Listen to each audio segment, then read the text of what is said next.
Salut chers WeBasketteurs et WeBasketteuses, j'espère que vous allez très bien.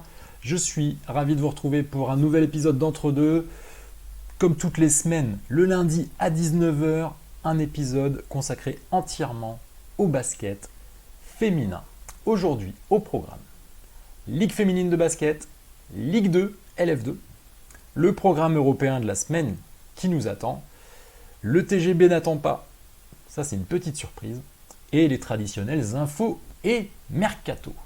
Donc, je le dis à chaque fois, vous pouvez retrouver tous les épisodes entre deux chaque semaine, le lundi à 19h, et retrouver les replays sur le Facebook de WeBasket TV, la page YouTube de WeBasket TV et sur le site internet www.webasket.tv. C'est parti, on y va, on commence par la Ligue féminine de basket qui a eu lieu ce week-end. Mais avant cela, un oubli.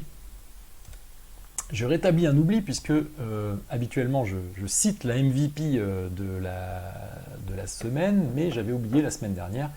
Donc c'était la 15e journée de Ligue féminine, c'était Samantha Samy Whitcomb qui avait marqué 30 points, collecté 5 rebonds, délivré 2 passes décisives pour une évaluation à 26 qui avait été élue MVP de la journée 15. Donc on va passer à la journée 16. La journée 16, c'était ce week-end. Ce week-end, ça avait commencé vendredi à Villeneuve par la confrontation entre le SBVA Lille Métropole et le Tango Bourges Basket. Victoire de Bourges de 11 points, 72 à 61. Le samedi, nous avons eu 4 matchs. 4 matchs à 20h entre Tarbes et Lyon. Lyon est sorti vainqueur de cette confrontation, mais difficilement. Il y a eu un gros début de match de la part de Tarbes et une belle adresse de la part des joueuses de François Gomez, mais c'est Lyon, le LDLC Asvel féminin, qui l'emporte 71 à 65. Un autre match qui s'est joué vraiment dans les derniers instants, une courte victoire de Charleville-Mézières des Flammes Carolo Basket sur le terrain de Saint-Amand et No Basket sur le score de 76 à 79. Ça s'est vraiment joué dans les dernières secondes. Également un match serré. Charnay Basket a perdu à domicile face à Basketland sur le score de 69 à 74. Mais ce n'était pas une mince affaire pour Basketland pour battre l'équipe de Mathieu Chauvet. Et puis La Roche-Vendée, là, a créé un petit peu la surprise, même si La Roche-Vendée avait fait un bon début de saison, rappelez-vous, mais avait subi quelques blessures, notamment des blessures à l'intérieur d'Uju Ogoka et plus récemment de Bernie Ngoïssa. Là, La Roche-Vendée était au complet. Et c'était Montpellier qui était fortement touché par les blessures. Je crois qu'il y avait 4 joueuses. Il y avait Shea Pedi, Alix Duché, bien entendu, Stéphanie Mavunga et Diandra Chouachang qui étaient absentes toutes les 4. Victoire de La Roche-Vendée 81 à 74. Alors, ça s'est joué aussi en toute fin de match. L'écart est surtout donné par les lancers francs, un petit peu comme d'habitude, les fautes qui ont lieu en toute fin de match. Mais il y avait un très petit écart à la fin du match. Et dimanche, Nantes a aussi créé la surprise. Le NRB, le Nantes Rosé Basket, dimanche à 15h30, a battu Landerneau sur le score de 70 à 64. Là aussi, c'était encore serré en fin de match. Voilà, ça s'est joué sur les possessions de fin de match. Donc on a eu la semaine dernière la 15e journée avec que des victoires à domicile.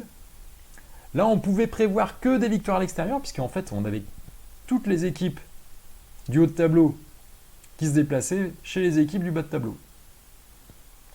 Mais La Roche-Vendée et le NRB, le Nantes Rosé Basket, se rebiffent et disent stop. Voilà, à leur série de défaites, parce que Nantes avait gagné le match d'avant, mais La Roche-Vendée, en tout cas, stoppe une série alors j'ai plus le chiffre exact, mais d'un certain nombre de défaites, peut-être 5 ou 6 défaites, en tout cas en 2020, pas de victoire pour La Roche-Vendée. C'est la première victoire de 2020 pour La Roche-Vendée. De nouveau au complet. Allez, on va voir les stats individuelles. Et c'est Tima Pouille qui a marqué 30 points face à Lyon, je l'ai expliqué tout à l'heure, elle était très en réussite face au LDLC Asvel féminin dans la première mi-temps surtout.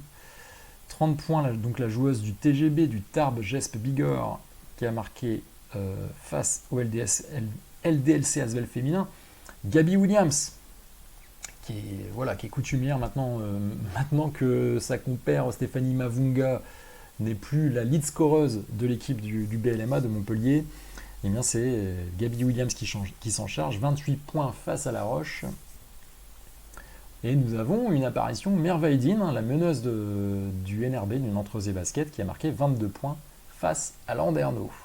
Au niveau des rebonds, les meilleures rebondeuses de la journée, Louise Alvarsson, l'intérieur du Tarbes Jess Bigorre, qui a pris 13 rebonds face au LDLC Asvel féminin. Et dans le même match, nous avons 11 rebonds pour Elena Siak, mais du côté de Lyon.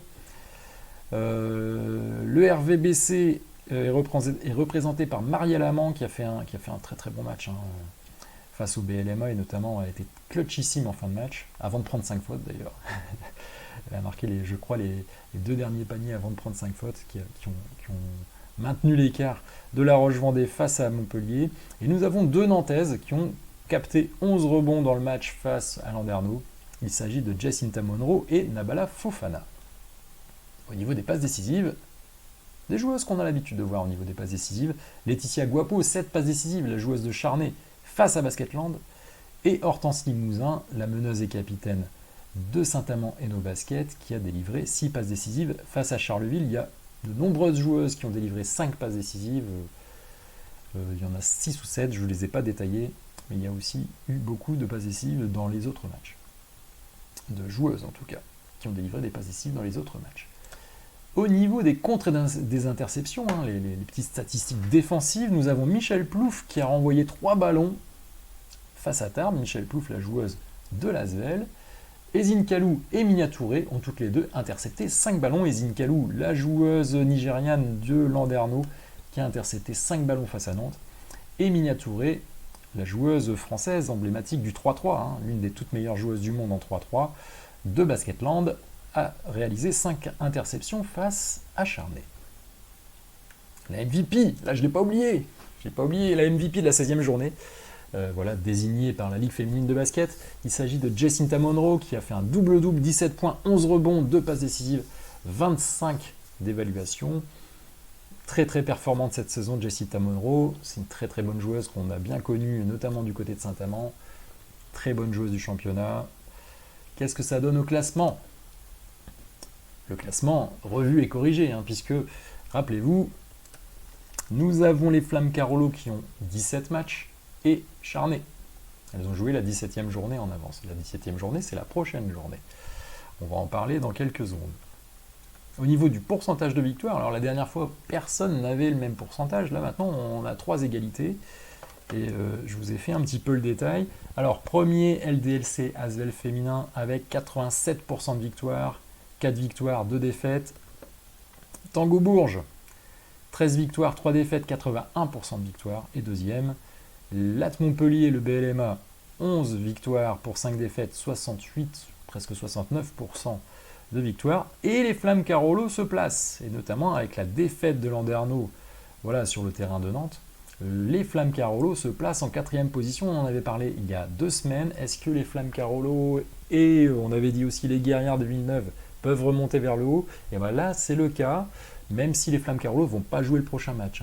Donc c'est possible qu'elles reperdent leur 4e place. Mais voilà, on a un vrai retour, et puis un bon retour au-dessus d'un bilan positif, c'est-à-dire on est à 58,82% du côté des Flammes Carolo. Ensuite, on a une égalité parfaite. 9 victoires et 7 défaites entre Landerneau et Basketland, mais les 2 matchs d'ailleurs ont déjà eu lieu, match aller, match retour.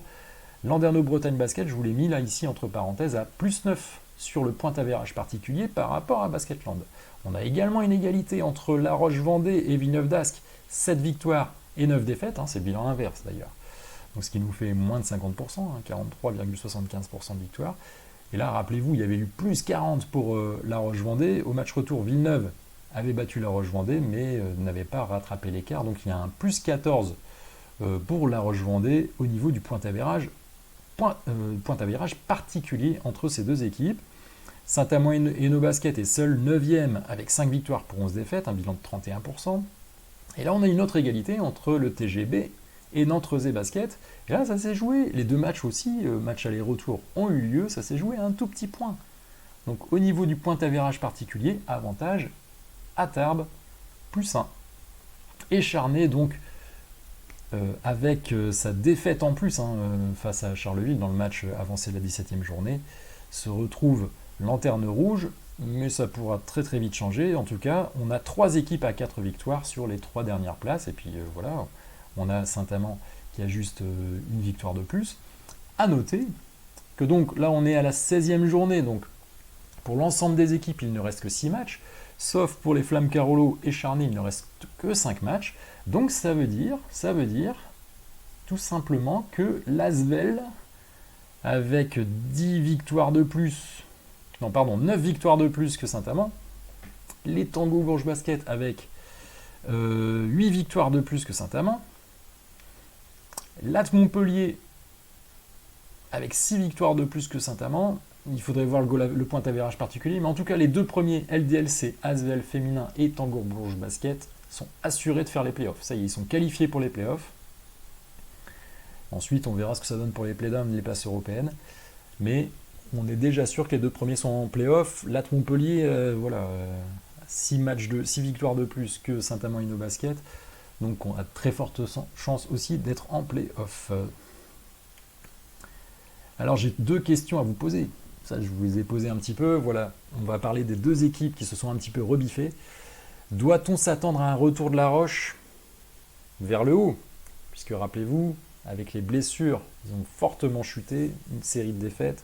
Après un très bon début de saison, là, La Roche est revenue au complet. L'équipe est au complet. Alors, sauf information qui m'aurait échappé, l'équipe est au complet.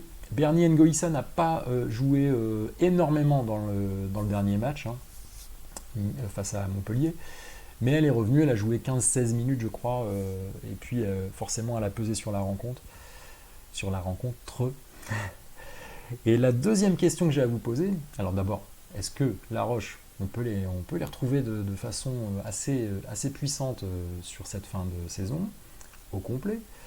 Et est-ce que Nantes et Basket peut confirmer, rappelez-vous, 2 victoires consécutives pour Nantes? Alors la dernière fois c'était face à Tarbes, donc une équipe qui est, avec laquelle ils sont à égalité, les déferlantes. Et là c'était face à Landerneau, quand même une équipe qui fonctionnait bien depuis le début de saison. Donc est-ce que apparemment on a retrouvé des certitudes défensives du côté de Nantes? C'est ce qu'on m'a dit, même si j'ai vu un tout petit bout du match, surtout la fin. Alors, est-ce que Nantes peut confirmer et finalement se révéler un concurrent beaucoup plus compliqué que ça sur la LFB et dans l'optique des playdowns? Dites-moi tout ça en commentaire. Est-ce que La Roche va remonter vers le haut en étant incomplet, notamment dans la raquette, avec une raquette très très forte quand même, avec Uju Ugoka et Bernie Ngoïssa en forme, c'est très compliqué à jouer. Et est-ce que Nantes peut continuer à confirmer et à être un petit peu plus embêtant que prévu et à collecter quelques victoires? Dites-moi ça en commentaire. Allez, on passe au sujet numéro 2. Non, avant cela, on va regarder ce qui va se passer cette semaine. Oui. Alors, ce qui va passer cette semaine, déjà, ce n'est pas le match entre Charleville et Charnay qui a déjà eu lieu. C'était le 16 février, match en avance. 80-64, victoire de Charleville. Ensuite, nous aurons Landerneau face à La Roche, match très intéressant entre 2 équipes qui ont fait une plutôt bonne saison depuis le début. Alors La Roche un petit peu moins en forme qui était un petit peu moins en forme en 2020, avant de regagner là ce week-end. Nous aurons le BLMA, donc ça ce sera le 11, c'est mercredi. Landerneau face à La Roche-Vendée, ce sera mercredi à 20h. Ensuite le 14, nous aurons 2 matchs, donc le 14 c'est samedi. Un match à 18h30 entre le BLMA et Villeneuve d'Ascq. Donc le BLMA vraiment diminué au niveau de son effectif professionnel. Villeneuve d'Ascq qui doit se relever de 2 défaites consécutives et essayer de reprendre un petit peu la marche en avant qui avait été la sienne en début d'année 2020. Le Tango Bourges Basket recevra Tarbes, là c'est pour un match plutôt déséquilibré entre le 2e et puis l'antépénultième du championnat. Là également, le dimanche à 15h30, un match plutôt déséquilibré entre LDLC Asvel féminin et le Nantes Basket dont je viens de parler. Qu'est-ce que ça va donner? Et puis alors le match entre Basketland et Saint-Amand est décalé.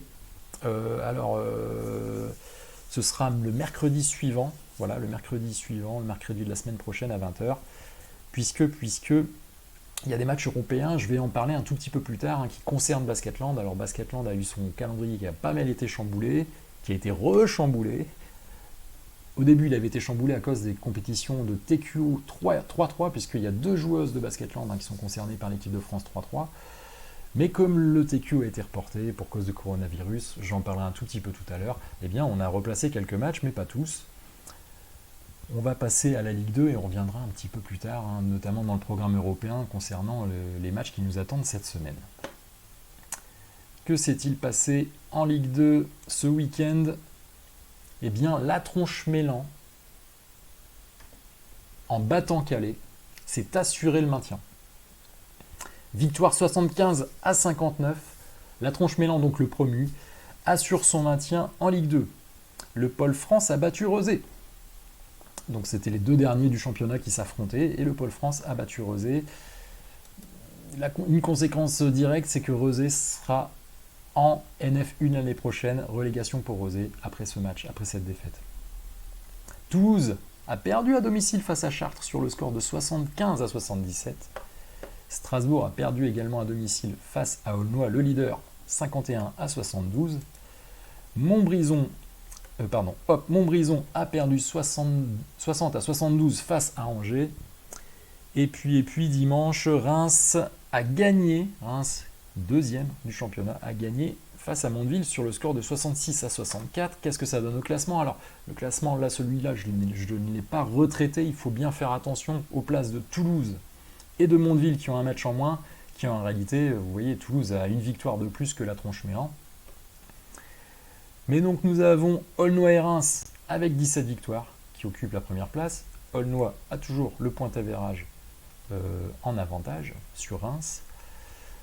Suit Angers avec 13 victoires, qui est seul 3e. Et en fait, en réalité, 4e, c'est Toulouse avec 10 victoires. Et puis on a ensuite 2 équipes à 9 victoires qui sont la Tronche-Mélan et Mondeville. Et 3 équipes à 8 victoires qui sont la SIG, Montbrison, Chartres. Alors ensuite, voilà, il y a des choses à dire sur le classement. Là, de ce côté-ci, on est à 17 journées. Donc il reste 5 matchs uniquement. Avant la fin de saison, on a des saisons à 22 journées, saison régulière à 22 journées de championnat. Donc il reste 5 journées pour la plupart des équipes et 6 pour Toulouse et Mondeville. Ils vont d'ailleurs jouer cette semaine leur match, ce sera mercredi. Mais en tout cas, on voit déjà qu'il y a un écart. Donc je vous l'ai dit, uniquement 2 victoires, il reste 5 matchs. On pourrait avoir maximum 7 victoires pour Rezé. Mais oui, mais le premier non relégable, c'est Chartres avec 8 victoires. Donc c'est terminé pour Rezé. Pour Calais, c'est pas terminé, mais ça y ressemble, puisqu'il reste 5 matchs à Calais pour essayer d'aller gommer un écart de 4 victoires avec Chartres, Montbrison et Strasbourg. Très très compliqué. Et à l'inverse, ce qu'on peut dire, c'est que tout simplement, on a un certain nombre d'équipes qui ont plus de 9 victoires, c'est-à-dire Toulouse, Angers, Reims et Aulnois sont sûrs de jouer les playoffs. Voilà le premier renseignement. Cette semaine, on aura le match en retard de la journée 14 entre Mondeville et Toulouse. Rappelez-vous, Toulouse avait disputé un quart de finale de Coupe de France face à Bourges, ce qui l'avait empêché de jouer la 14e journée de Ligue 2 face à Mondeville. Donc ça, ce sera mercredi à 20h. Donc là, tout le monde sera à 17 matchs. Et puis le week-end prochain, donc samedi, nous aurons Pôle France face à Toulouse, Calais face à Rezé. Donc Calais peut encore rester en vie, notamment en jouant face à Rezé, l'équipe qui est déjà reléguée. Le BCTM, donc l'équipe de la Tronche-Mélan, va recevoir la SIG, l'équipe de Strasbourg-Ilkirch Grafenstaden. Mondeville va recevoir Chartres, Angers recevra Aulnois et Reims recevra Montbrison. Allez, on passe au programme européen de la semaine. Parce que cette semaine reprend l'Euroleague et puis ce sont les quarts de finale. Alors, nous aurons Ekaterinbourg face au BLMA à Montpellier. Match déjà très compliqué d'ordinaire, mais le BLMA est diminué, comme je l'ai dit tout à l'heure, avec pas mal de blessures. Très compliqué pour les joueuses de Thibaut Petit. Fenerbahçe va recevoir Bourges. USK Prague recevra Skio.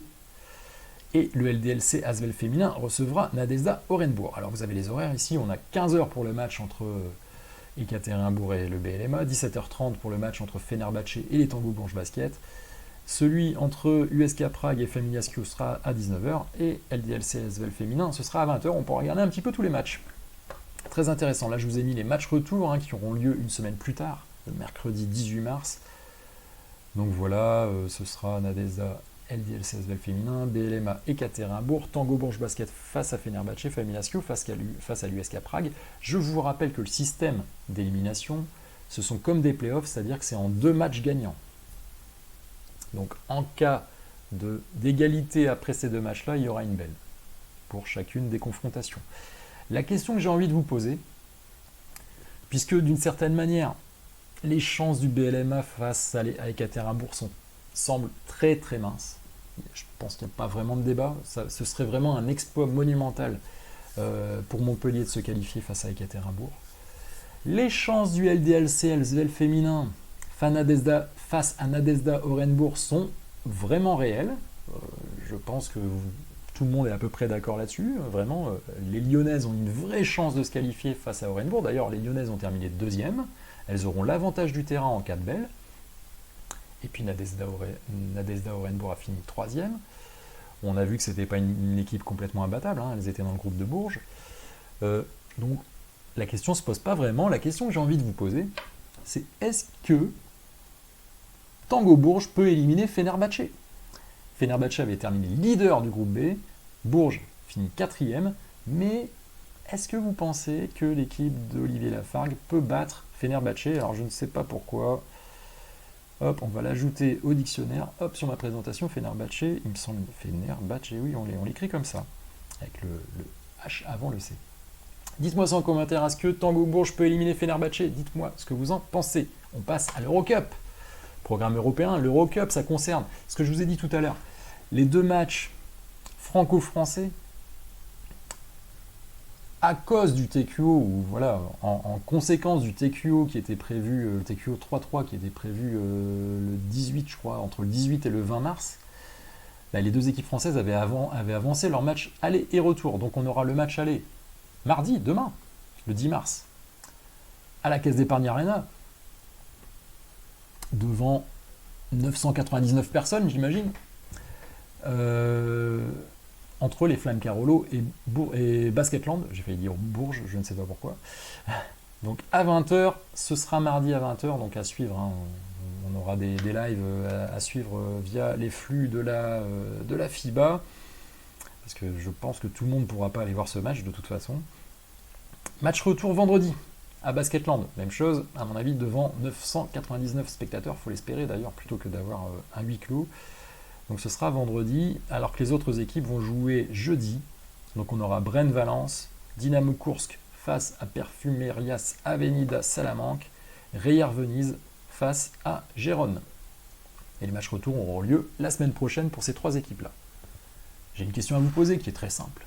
Qui va remporter le duel franco-français? Est-ce que ce sera les Flammes?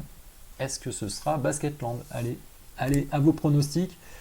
Je ne suis pas partenaire d'un pronostiqueur, pas encore, mais j'espère d'ailleurs que c'est ce genre de choses. Je ne me suis jamais vraiment renseigné. Je ne sais pas si on peut parier sur ces matchs-là sur Internet. Ça peut être très intéressant. Je devrais parier parce que quand même, il y a des choses que je sais des fois, et des résultats qui... Je devrais essayer un coup, voir si je suis un bon parieur. Alors, on va passer au sujet suivant.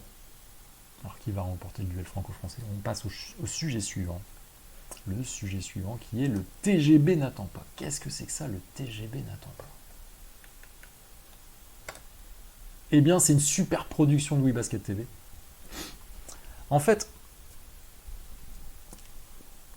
on m'a proposé de faire un reportage au sein du TGB, et qui m'a proposé, c'est un vidéaste. Et voilà, en partenariat avec LF Images, LF Images c'est ce vidéaste, eh bien il a produit un reportage de 22 minutes, un super reportage, franchement je ne m'attendais pas à quelque chose d'aussi bien. Donc je suis vraiment très satisfait et très heureux de publier ça sur WeBasket TV. Et on le fera donc en partenariat avec la nouvelle page Facebook du TGB, puisque le TGB est en train de changer un petit peu sa communication voilà, en ce moment, cette semaine. Donc jeudi 12 mars, notez bien, on publiera cette vidéo qui s'appelle Le TGB n'attend pas. C'est un inside du Tarbes Geste Bigorre qu'on a fait donc, avec l'aimable participation de François Gomez. Et LF Images est allé au cœur du TGB pendant l'Open. Et ça vous fera aussi un petit focus sur les très jeunes joueuses du TGB et la manière dont coach François Gomez. Donc on verra ça cette semaine, jeudi 12 mars, notez bien. On publiera ça sur Facebook le jeudi et sur YouTube le vendredi. Donc, et dernier sujet. Les infos et mercato. Alors, le traditionnel infos et mercato. On commence par youhou, coronavirus. Oui, alors ça c'est tombé vendredi. Tous les rassemblements de plus de 1000 personnes sont désormais interdits en France. La semaine dernière, c'était 5000. Donc déjà, ça concernait le Tango Bourges Basket qui avait dû réduire sa jauge, puisqu'il y a un tout petit peu plus de 5000 places au Prado. Donc là maintenant, pour toutes les salles, ce ne sera pas plus de 1000. Donc c'est pour ça que je parlais de 999 spectateurs dans les salles. Le TQO, par conséquent, a aussi été reporté pour sûrement mieux s'organiser. Je pense que le TQO, d'ailleurs, avait lieu en Chine, de mémoire, il me semble. Donc c'était prévu du 18 au 22 mars et maintenant c'est reporté, mais ça doit se jouer quand même avant avril. Alors je ne sais pas comment ils vont se débrouiller. Ce que je vous avais dit tout à l'heure, ça veut dire que Basketland avait repoussé quelques dates, mais ils les ont reprogrammées plutôt, notamment au niveau de la Ligue féminine de basket, puisque les dates qu'ils avaient dû repousser pendant cette période, donc ça se passe la semaine prochaine, les matchs repoussés ont été reprogrammés à la date initiale. On verra ça la semaine prochaine.